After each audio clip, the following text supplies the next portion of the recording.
Fotografía oficial de los mandatarios y sus esposas. And now we'll have the official picture with the heads of state and government and their wives.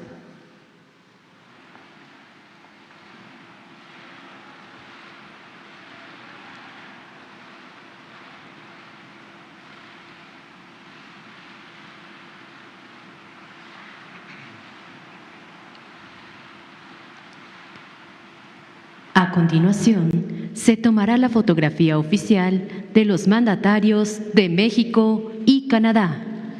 And now we'll take the official picture of the heads of state and government from Mexico and Canada.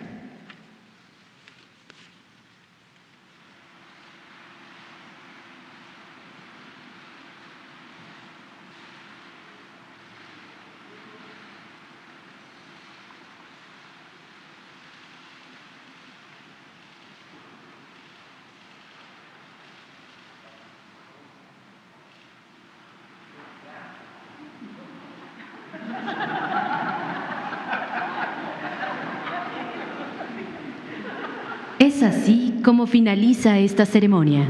Que tengan todos muy buenos días.